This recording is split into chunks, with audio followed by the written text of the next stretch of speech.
नमस्कार. मॅक्स महाराष्ट्रामध्ये आपल्या सर्वांचं स्वागत. मी मनोज भोयर.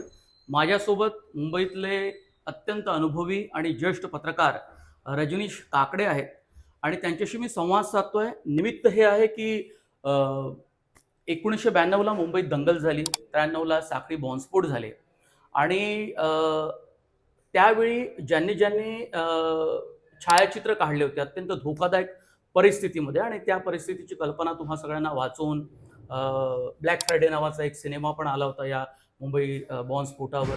तर ते बघून तुम्हाला त्याचा अंदाज येऊ शकतो. पण प्रत्यक्ष त्या धोकादायक परिस्थितीत ज्यांनी काम केलं आणि त्यावेळी मुळातच ब्लॅक अँड व्हाईट फोटो निघायचे. रजनीश काकडे यांच्यासोबत मुंबईतले वेगवेगळ्या वर्तमानपत्रामध्ये एजन्सीजमध्ये काम करणारे खूप सारे फोटोग्राफर आहेत. त्यांनी काही खूप फोटो काढले त्या काळचे. तर एक त्यावेळच्या सगळ्या अशा भयंकर आठवणी थरकाप उडवणाऱ्या त्या कॅमेऱ्यात कैद केल्या त्यांनी. त्यांचे एक प्रतिनिधी म्हणून रजनीश काकडे आज माझ्यासोबत आहे. तर हे एक्झिबिशन भरवावं इतक्या वर्षानंतर, आज 30 वर्ष उलटून गेली मुंबई बॉम्बस्फोटाला. आमचं तेच होतं की साधारण 33 वर्ष झाले. आम्हाला त्यावेळच्या गोष्टी आजच्या पिढीने बघाव्यात. कारण हे एवढं भयानक आहे की आत्ताच्या पिढीला ह्याची कल्पना पण नसेल की काय झालं होतं, किंवा फक्त ऐकून माहिती आहे की असं झालं होतं. तर आमचा असा विषय होता की समाजात जर वैर निर्माण झालं किंवा द्वेष पसरला एकमेकांच्या बाबतीत, तर त्याचं किती घातक रूप सर्वांच्या समोर येतं आणि त्यांनी खूप नुकसान होतं. म्हणजे समाजाचं पण खूप नुकसान होतं आणि लोकांचं पण. तर आम्ही काय केलं आहे या प्रदर्शनात, आम्ही दंगल पण फोटो घेतले आणि बॉम्ब ब्लास्टचे पण. दोन्ही कॉन्ट्रास्ट आहेत, त्यांना आम्ही बॅलन्स करायचा प्रयत्न केला. दोन्ही गोष्टींनी नुकसानच झालं आहे.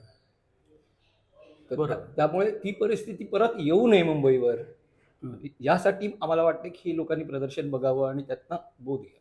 कधी कधी असं वाटतं की तशा प्रकारची परिस्थिती कुठेतरी जवळ आली आहे, किंवा आता नागपुरातली आपण ताजी घटना पाहिली, तर त्या घटनेच्या पार्श्वभूमीवर हे फोटो एक्झिबिशन खूप वेगळ्या स्वरूपाचं आपल्याला वाटतं. हां, तो बघण्याचा दृष्टिकोन आहे. पण आम्ही जेव्हा एक्झिबिशन लावलं तेव्हा नागपूरची घटना झाली नव्हती. पण आता काही ठिकाणी तशी परिस्थिती उद्भवते आहे. पण म्हणून आम्हाला हा क्लिअर मेसेज द्यायचा की जेव्हा प्रदर्शन बघेल ना, तो कदाचित आपल्या मनातलं वैर काढून टाकेल असं आम्हाला वाटतं. एक साधारणतः त्यावेळेला ब्लॅक अँड व्हाईटचा सगळा जमाना हो, होता. हो. आता तुम्ही खूप अत्यंत फोटोग्राफीतलं सगळं तंत्रज्ञान बदलत गेलं. मोठे मोठे झूम लेन्सचे कॅमेरे आले. त्यावेळी फारच अवघड परिस्थिती असेल तुमच्यासाठी. तो एकतर दंगल असल्यामुळे रोल बाहेर मिळत नव्हती. निगेटिव्ह रोलचं शॉर्टेज होता आणि मी फ्रीलान्सिंग करायचो. मला तर खूप त्रास झाला. पण ते तेव्हा जे नोकरी करत होते त्यांना ऑफिसमधला रोल अवेलेबल होतो, कारण स्टॉक केलेला असतो नॉर्मली वर्तमानपत्रांच्या ऑफिसमध्ये. पण खूप कठीण परिस्थिती होती, कारण हे फोटो काढून परत ऑफिसला जायचं, डेव्हलप करायचे, ते द्यायचे आणि मग परत आपल्या घरी यायचं. पण त्यावेळेच्या लोकांना जेव्हा जाणीव झाली की थोडी भीतीदायक परिस्थिती आहे, तर बरेच स्टाफर जे होते ते एकत्र फिरायचे बाईकवर. म्हणजे जर 10-10 जणं, आणि मग एखादी घटना घडली की फोटो काढून मग ते, आणि एकमेकांचा थोडासा असा साथ त्यांनी ठेवली होती तेव्हा. नाहीतर हे एकमेकांना खूप मदत करणं. डिफिकल्ट होतं. तुमचं वय साधारणतः किती असेल? कारण आता जे.पी. केळकर म्हणालेत की 21-22च त्यांचं वय मी होतं. 21 होतो. तुम्ही अत्यंत कमी वयामध्ये या सगळ्या हो, मी तेव्हा एम-ए करत होतो आणि मी फार असं फ्रीलान्सिंग काम करत नव्हतो. म्हणजे मी कार्यक्रमाचे फोटो काढायचो किंवा पॉलिटिकल काही शूट असेल तर माझ्याकडे असायचं. पण त्यावेळेला पण माझ्याकडे कट्रोल होते आणि मी एक कट्रोल घालूनच कॅमेरा घेऊन निघालो चालत. माझ्याकडे बाईक नव्हती आणि मला एका ठिकाणी गाड्या जळलेल्या दिसल्या. त्याचा एक फोटो घेतला मी. 2 फोटोच काढले, कारण माझ्याकडे रोलच नव्हता. आणि पुढे गेल्यावर तो जो माणूस ज्याला गाडीतनं काढून जाळलं होतं, त्याचे 2 फोटो काढले. मग तेव्हा लोक अंगावर आले, तुला काय अक्कल आहे का, तू चल निघ इथनं म्हणून. कारण तिथे गर्दी होती रस्त्यावर आणि ते पडलं होतं डेड बॉडी. मग मी तिथनं पण निघालो. असं प्रत्येकाचे वेगवेगळे अनुभव आहे. आता शर्विन क्रास्टोचा एक फोटो आहे. त्या एका फोटोत 3 जणांना स्टॅप करताना दिसते. आपला बेराम पाडायचे. एका फोटोत दिसते की 3 जणांना स्टॅप करतात. जे किती भयानक होतं ते समोर आहे त्याच्या. लोक रिॲक्ट होतात ना अशा वेळेला. हो, आणि आपण म्हणजे आपले इथिक्स ऑफ जर्नलिझम असं सांगतात की आपल्याला खूपच सांभाळून आणि लोकभावना जास्त भडकणार नाही अशा प्रकारचा प्रयत्न करावा लागतो. आणि तुम्ही अत्यंत उमलत्या वयामध्ये इतक्या सगळ्या धोकादायक परिस्थितीमध्ये, चॅलेंजिंग सिच्युएशनमध्ये तुम्ही काम करत होता आणि खूप मनावर दडपण येत असेल, भीती वाटत असेल, आव्हानात्मक असेल, जीव धोक्यात तुम्ही घातला होता. काय झालं म्हणजे माझीच सांगतो मी. माझ्याकडे तेव्हा कंट्रोलच होता. मी मागच्या गेटनी माझ्या सोसायटीत आलो आणि मागनं एक जण हाताला गोळी लागलेला आमच्याच सोसायटीतला माणूस आहे आणि कळलं की तिकडे 7-8 जणांना गोळी लागली. मग मला माझी आई ओरडली, म्हणाली, "तुला फ्रीलान्सिंग करतो, कशाला जीव धोक्यात घालतो, गपचूप घरी बस ना."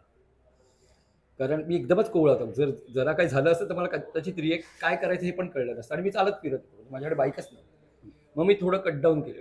कारण ती परिस्थिती आमच्या घराच्या मागेच होती. अच्छा, कुठे? सिद्धिविनायक मंदिराच्या बॅक साईडला. हो. आणि कोणकोणत्या मित्रांची साधारणतः नावं आठवतात इथे फोटो एक्झिबिशन ज्यांचे आहेत? आहे सुधारक उलवेचे आहेत, शैलेंद्र यशवंत आहे, राजू काकडे आहे, नीरज प्रियदर्शी आहे, शर्विन क्रास्टो आहे, मुकेश पारपियनी आहे, आणि आशिष आशिष आशिष शहा म्हणून आहे. शहा. हां, मग प्रकाश पारसेकरांचं आहे. हो, साधारण 15 फोटोग्राफरची आहेत. तुम्ही स्वतः जर अनुभव सांगायचा असेल तर त्या काळामध्ये कुठे कुठे गेला होता मुंबईमध्ये? नाही, माझ्याकडे बाईक नव्हती, त्यामुळे मी दादर मर्यादा ते होत्या. माटुंगा ते वर्डी इतकंच फिरायचो, कारण चालतच जायचं. अच्छा. आणि फोटोग्राफीच्या पलीकडे पण तुम्ही बाकी बऱ्याच- ही जी मंडळी आहे ती सर्वकडे गेली. म्हणजे यांनी बेहरामपाड्यात पण गेले तेव्हा ती एकदम पिकवर होती. हं. ही लोक सर्वकडे फिरले. तुम्हाला भेंडी बाजारचे पण फोटो दिसतील. हो हो. आणि म्हणजे तसं बघायला गेलं तर काउंटर लोक आहेत ही, म्हणजे पण यांनी केलं तेव्हा काम. पण तुमच्यापेक्षा सिनियर लोक सुद्धा काम करत असतील तर तुम्हाला काही वेगळं शिकायलाही मिळालं असेल. वर्तमानपत्रात त्यावेळेला तुम्हाला फोटोग्राफ हे फोटो ना पब्लिश मला झालेले अर्धे फोटो मला आठवत आहेत. म्हणजे मी सुधारकनी फोटो पाठवला, त्याला म्हटलं तुझा तलवारीचा फोटो काय नाही दिलास तू, कारण आम्ही शिकत होतो त्यामुळे आम्ही ते सर्व फॉलो करत होतो. कोण काय छापतं तेव्हा बरीच वर्तमानपत्र यायची शिकण्यासाठी. मग आज सुधारकचं काय पिक्चर आहे, कारण फोटो दुसऱ्या दिवशी दिसायचा. कोणी फोटो काढला ते कधीच कळायचं नाही. आता डिजिटल सारखं ते डेव्हलप करणार ऑफिस त्या दुसऱ्या दिवशी छापतात. तर विषय असा होता. मग आम्ही ते फॉलोच करत होतो. मला अर्धे फोटो हे लक्षात आहेत कोणाचे आहेत, आणि त्यामुळे मी सुधारकला म्हटलं तो तलवारीचा फोटो दे. तुम्हाला असं वाटतं की तुम्ही जसं म्हणाला की याच्या मागे उद्देश एवढाच आहे की द्वेष असू नये आणि जो इतक्या टोकाला गेल्यानंतर काय घडतं काय दोन घडतं? समुदायामध्ये त्याची परिणिती काय झाली आपण मुंबईत बघतो. खूप वर्ष पण मागे गेले मुंबईतून मागे गेले यावेळेला. यावेळेला. आणि हे एक्झिबिशन आपण दुसऱ्या शहरात घेऊन जावं असं काही वाटतं की तशा अजून पद्धतीचा आम्ही विचार- ठरवलं नाहीये, कारण हे इथेच आम्ही 1 महिना ठेवायचं म्हणतोय. कारण काही स्टुडंट येत आहेत आता बघायला, ते नवीन फोटोग्राफी शिकणारे असतील किंवा कॉलेजमध्ये ज्यांना विषय आहे. आपण असं म्हणतो ना की एक चित्र खूप काही सांगून जातं. हो. त्याच्यामध्ये इतकी ताकद असते हो. की तुम्ही 100 शब्द लिहाल तरी कळणार नाही हो. की आपल्याला काय सांगायचं आहे. पण एका फोटोमधनं खूप साऱ्या गोष्टी हो, तुम्हाला. म्हणून हे 44 फोटो आहेत आणि आम्ही त्याचं टायटल ठेवलंय 44,000 वर्ड्स.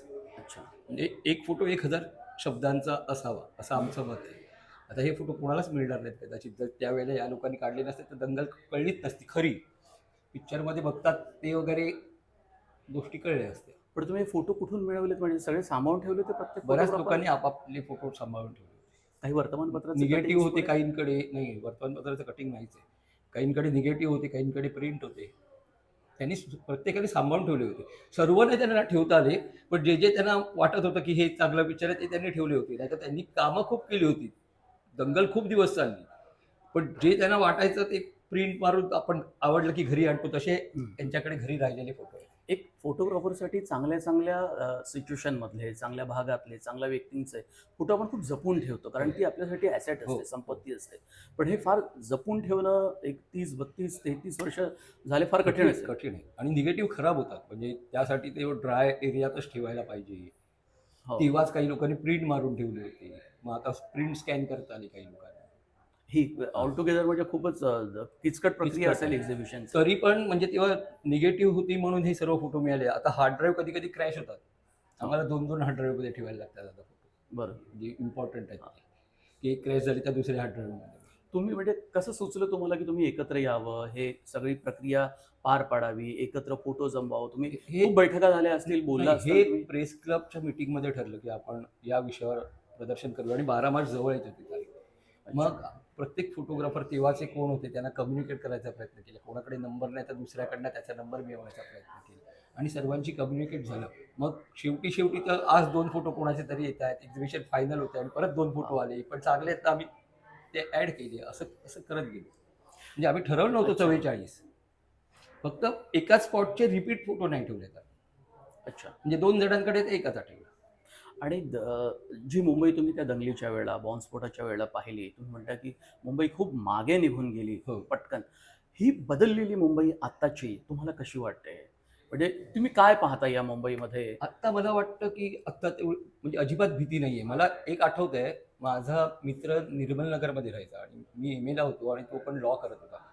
तो 1.5 महिना कॉलेजलाच आला नाही. कारण त्याला बेरमपाड्यातनं स्टेशनवर जायला लागायचं. तो 1.5 महिना आलाच नव्हता. त्याच्यानंतर पण भीती होती. म्हणजे काही लोकांनी किती महिने घरी काढलेत ते मला नाही माहिती. म्हणजे ॲक्चुअली आम्ही थोडी लिबर्टी घेत होतो, की रस्त्यावर थोडंफार तरी जात होतो. अशा गोष्टी आहेत. खूप धन्यवाद रजनीश, Thank you. तुम्ही वेळ दिला मॅक्स महाराष्ट्राला. 1992च्या दंगलीबाबत आणि 93च्या साखळी बॉम्बस्फोटाबद्दल चं जे काही एक्झिबिशन आहे त्या संदर्भातली ही चर्चा होती, संवाद साधण्याचा प्रयत्न केला. हा व्हिडिओ तुम्हाला कसा वाटला तुम्ही कमेंट बॉक्समध्ये जरूर कळवा आणि तुम्ही जर मॅक्स महाराष्ट्र हे आमचं डिजिटल चॅनल सबस्क्राईब केलं नसेल तर ते अवश्य करा आणि बेल आयकॉनवर बटन दाबा म्हणजे तुम्हाला या व्हिडिओचे नोटिफिकेशन सातत्यानं मिळत राहील. नमस्कार, धन्यवाद, प्रेक्षकांचे आभार.